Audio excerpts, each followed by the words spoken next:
좋은 날입니다. 성령님께서 오늘도 여러분의 심령 가운데 은혜와 평강으로 함께해 주시기를 주님의 이름으로 축복합니다. 자, 오늘은 초막절의 두 번째 시간입니다. 초막절 어떻게 지켜야 되는가? 어떤 의미를 우리가 생각하면서 지켜야 되는가 하는 것을 살펴보기를 원합니다.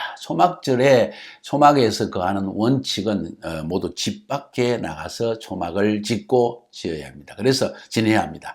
그래서 이스라엘에 여러분이 가보면 이 초막절 시즌에 집 앞에다가 이 보통 아파트촌에서도 아파트촌 그 들어가는 입구에다가 이런 수칼을 탁 지어놓고 하루 종일 거기에 그걸 열어놓고 저녁 때는 이제 일하러 가는 날도 둘째 날부터 여섯 날까지 일할 수 있으니까 첫째 날만 일하지 않고 보통 저녁 때 시간에 촛불을 켜놓고 거기에 아이들을 앉혀놓고 거기에서 과일도 먹고 차도 마시면서 이야기를 나누는, 하나님께서 어떻게 자기 백성을 애굽에서 출애굽시키셨는가, 또 광야에서 어떤 일이 일어났는가, 이런 걸 자세하게 자손들에게 가르침으로 말미암아 하나님과 관계성을, 그리고 우리가 이 땅의 초막에서 나그네처럼 산다는 것을 가르치는 것이 초막절입니다. 그래서 중요한 것은 집 밖입니다. 집 안에 그냥 이렇게 천막 쳐놓고 아니요. 적어도 집의 발콘 같은데, 그죠? 조금 바깥에다가 이런 것을 지어서 기념하라는 것입니다. 자, 무엇을 기념할까요? 첫 번째 한번 생각해 봅시다. 하나님이 그의 백성과 함께 지상에서 임시로 거하였다 하는 것을 기념하는 것입니다. 첫 성막, 그러니까 이스라엘 백성이 출애굽해가지고 광야에서 있던 그 첫 성막은 임시적인 성막이었습니다. 거기에 하나님도 성막을 지어라 해놓고 성막에 거하셨고 백성들도 숙하에 거하였습니다. 하나님의 집도 정말 초라하게 형편없는 그냥 천막을 갖다가 염소 틀로 만들고 해달의 틀을 가지고 하고 막 이래가지고 지었으니까 이것도 다 임시입니다. 첫 성막에 주님도 거하셨고 하나님의 백성도 나그네처럼 이 짐승이 거하는 우릿강 같은 곳에 거하였다. 그것을 기념하는 것입니다. 그것은 다시 말해서 참 성전이 임할 것을 우리는 기다린다. 또 우리가 영원히 거할 처소를 기다린다. 그런 의미에서 기념하는 것입니다. 두 번째로는 또 사실 신약 성경적으로 살펴보면 예수님이 그의 백성과 함께 거하신 것을 여기서도 기념할 수 있습니다. 우리 예수 믿는 성도들은 그것을 기념할 수 있겠죠.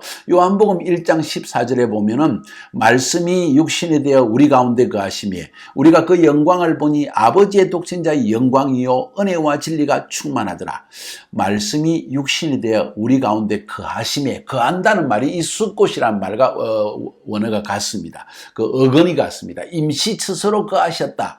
예수님도 이 땅에 잠시 거하러 오신 것입니다. 잠시 거하셔서 하나님의 완전한 숙소를 만들어내기 위해서 가시기까지 임시로 거하신 곳이 바로 이곳이라는 겁니다. 그래서 1세기 유대인들은 여기서 거하신다, 육신이 되어 우리 가운데 거하신다는 말을 딱 들으면 그들이 무슨 의미인지를 알았습니다. 요한복음을 쓴 요한은 이것을 알고 있기 때문에 특별히 이 단어를 사용해서 우리 가운데 거하셨다 하는 말을 했다는 것입니다. 다시 말해서 예수님의 탄생은 또 어찌 보면은 숫곳에 일어났다고 볼 수 있습니다. 나중에 그 부분은 새롭게 한번 여러분과 살펴보기를 원합니다.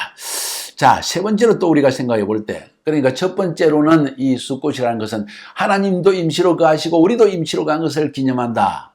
두 번째로는 예수님도 임시로 이 땅에 오셨다는 것을 기념할 수 있다. 세 번째로 우리는 이 땅에서 나그네로서 초막 같은 곳에 숫가에 살고 있지만 머지않아 주님이 재림하시고 영원한 하나님의 나라가 임하면 우리는 하나님의 집에서 영원한 처소에서 완전한 처소에서 살게 될 것을 기념하는 것이다 하는 것이 바로 숫곳. 바로 어제도 잠깐 말씀드렸고 어제 그 레위기 23장을 읽으면서 여러분에게 설명을 해드렸지만 바로 그것이 어찌 보면 숫곳의 가장 근본적인 의미라고 말할 수 있는 것입니다.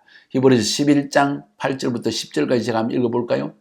믿음으로 아브라함은 부르심을 받았을 때 순종하여 장래의 유업으로 받을 땅에 나아갈새 갈 바를 알지 못하고 나아갔으며 믿음으로 그가 이방의 땅에 있는 것 같이 약속의 땅에 거류하여 동일한 약속을 유업으로 함께 받은 이삭 및 야곱과 더불어 장막에 거하였으니, 장막, 그죠? 숙합니다. 이는 그가 하나님이 계획하시고 지으실 터가 있는 성을 바랐습니다. 하나님이 계획하시는 새 성이, 예루살렘 성이, 영원한 새 예루살렘이, 영원한 천국이, 그리고 하나님이 예비하신 그 처소가 우리에게 있다는 것을 기억하고 소망하고 그래서 나그네로 살면서도 꿋꿋하게 담대하게 살아갔다는 것을 그리고 평생 롯처럼 소돔과 고모라에 가지 않고 도시에 가지 않고 계속해서 거할 장소에 거하면서 착각하지 않고 오히려 임시로 거하는 곳에 살면서 늘 나는 하나님 나라에 갈 준비, 나는 영원한 하나님 나라에 갈 준비를 하면서 살아가는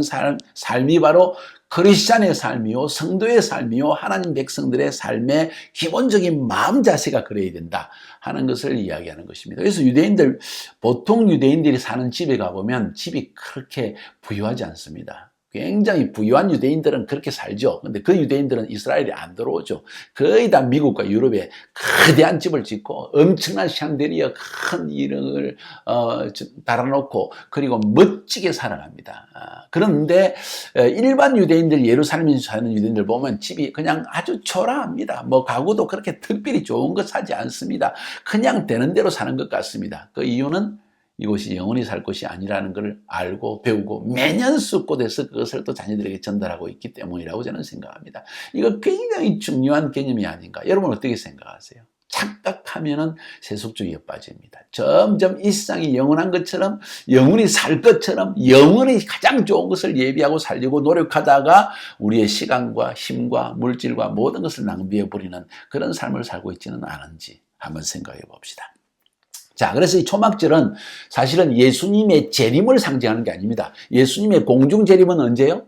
나팔절 때. 예수님의 지상 재림 하시는 건 언제요? 욤키푸르 때. 자, 이걸 생각해 볼 때 이건 이미 예수님이 재림하고 난 뒤의 이야기입니다. 그건 오히려 예루살렘의 성전에 들어오신 예수님. 나중에 그 이야기도 연관이 되면 하겠습니다. 성전에 들어오신 예수님이 우리를 통치하시는 것, 임재하시고 통치하시는 것. 이제는 단순히 재림하는 것이 아니라 재림하셔서 하나님의 나라의 법칙으로 세상을 통치하는 것을 상징하는 것이 바로 이 숫꽃이라는 걸 알 수가 있습니다. 그래서 이 초막절, 곧 숫꽃은 다른 말로 표현하면 좀 더 이것은 하나님의 통치와 연관이 있기 때문에 천년 왕국, 왕국이라는 말과 더 가깝다고 말할 수가 있습니다. 그래서 초막절은 천년왕국을 상징한다고 저는 믿고 있고 많은 학자들이 그렇게 설명하고 있습니다. 고린도 후서 5장 1절 2절에 보니까 만일 땅에 있는 우리 장막집이 무너지면 하나님께서 지으신 집 곧 손으로 지은 것이 아니요 하늘에 있는 영원한 집이 우리에게 있는 줄 아나니 과연 우리가 여기 있어 탄식하며 하늘로부터 오는 처소로 들기를 간절히 사모하노니. 그렇습니다. 영원한 하나님의 처소, 거기에서 우리 하나님은 천년 동안 통치하실 것입니다. 계시록 20장 4절부터 6절에 그런 말이 나와 있습니다. 내가 보좌를 보니 거기에 앉은 자들이 있어 심판하는 권세를 받았더라. 또 내가 보니 예수를 정언함과 하나님의 말씀 때문에 목배임을 받은 자들의 영혼들과 또 짐승과 그의 우상에게 경배하지 아니하고 그들의 이마와 손에 그의 표를 받지 아니한 자들이 살아서 그리스도와 함께 천년 동안 왕노릇하니. 이거 벌써 그러니까 나팔절부터 욤키푸르의 시즌 10일간이 마지막 회개의 기회라고 했고 그때 유대인에게 엄청난 핍박이 일어난다고 그랬죠. 야곱의 환란, 유대인의 환란이 이때 일어나는 겁니다. 그때 목매임을 받은 자, 순교한 자 다 있는데 살아나가지고 지금 천년 동안 왕노릇한다. 바로 이것이 이 욤키푸르 이후에 찾아오는 숫꽃, 다시 말해서 초막절의 진정한 의미는 하나님이 천년왕국을 예비하셨다. 그러니까 초막 속에 살면서도 근심하지 말라, 이런 이야기를 하는 거예요. 5절에 그 나머지 죽은 자들은 이 천년이 차린 때까지 살지 못하더라. 이는 첫째 부활이라. 이 첫째 부활에 참여하는 자들은 복이 있고 거룩하도다. 둘째 사망이 그를 다스리는 권세가 없고 도리어 그들이 하나님과 그리스도의 제사장이 되어 천년 동안 그리스도와 함께 왕노릇하리로다. 자, 그래서 이 사람들은 어찌 보면은 유대인들이 주류를 이루지 않는가 하는 생각도 저는 가지게 됩니다. 그럼 우리가 성경을 보면서 차례대로 더 알아보도록 합시다. 계시록 그렇습니다. 계시록 20장의 말씀이 천년왕국에 대한 이야기를 하고 있어요. 그렇기 때문에 이 날은 가장 기뻐하는 날입니다. 레위기 23장 40절에 첫날에는 너희가 아름다운 실과와 종려나무 가지와 무성한 나무 가지와 시내버들을 취하여 너희 하나님 여호와 앞에서 이래 동안 즐거워할지니라. 이 말은 그날 1년 중에서 유대인들이 가장 술을 많이 마시는 시즌이 바로 장막절이에요. 초막절이에요. 이 시즌에 뭐 엄청나게 음식도 먹고요. 그냥 와인도 마시고 서로 불러서 히하하 즐거워하고 하나님이 우리를 애고에서 구원하실 뿐만 아니라 초막에 살고 하셨는데 그것은 영원한 처소가 있다는 것을 말하는 것이다 하면서 가족과 이웃이 함께 모여서 즐거움의 행위, 이 기뻐하는 것이 사탄에게는 공격하는 것입니다. 영적 전쟁의 행위입니다. 먹고 즐기고 기뻐하고 찬양하고 춤추고 이것은 이미 승리했다는 것을 막 선포하는 것이기 때문에 사단이 이것을 보기만 해도 막 두려워 떤다는 거예요. 이게 바로 영적 행위라. 먹는 것도 영적 행위다. 한번 생각해 보세요. 그래서 이날 정통 유대인들은 시편 149편과 스가랴서 14장 6절을 노래하면서 축제를 합니다. 시편 149편은 할렐루야 새 노래로 여호와께 노래하며 성도의 회중에서 찬양할지어다. 이스라엘은 자기를 지으신 자로 인하여 즐거워하며 시온의 자민은 저희의 왕으로 인하여 즐거워할지어다. 춤추며 그의 이름을 찬양하며 소고와 수금으로 그를 찬양할지어다. 여호와께서는 자기 백성을 기뻐하시며 겸손한 자를 구원으로 아름답게 하심이로다. 성도들은 영광 중에 즐거워하며 저희 침상에서 기쁨으로 노래할지어다. 그 입에는 하나님의 존영이요 그 수중에는 두 날 가진 칼이로다. 이것으로 열방에 보수하여 민족들을 벌하며 저희 왕들을 사스로 저희 귀인들은 철권왕으로 결박하고 기록한 판단대로 저희에게 시행할지로다. 이런 영광은 그 모든 성도에게 있도다. 할렐루야 하면서 이 찬양을 막 이미 주신 그 승리의 찬양을 지금 막 그냥 쏟아놓는 거예요. 이때 이제 회중들이 모여 그러면서 스가랴서 14장 6절 16절도 읽습니다. 잘 들어보세요. 여호와를 치러왔던 열국 중에 남은 자가 해마다 올라와서 그 왕 만군의 여호와께 경배하며 초막절을 지킬 것이라. 예. 그러니까 이방인들도 초막절을 지킨다. 언제일까요? 천년왕국 시대라는 거예요. 마지막 용키푸르 시즌에 하나님께서 열국에 대한 진노를 쏟아낸다고 요엘서 2장에서 우리가 이미 보았잖아요. 그죠? 이게 지금 우리가 용키푸르 시리즈 설교에서 봤지 않습니까? 그리고 용키푸르가 끝나고 5일 뒤에 이 초막절이 오는데 이 초막절 기간에 이제는 벌써 전쟁에 예루살렘이 치러왔던 이방민족들 군대들까지도 이제는 하나님께 경배하러 같이 올라간다는 거예요.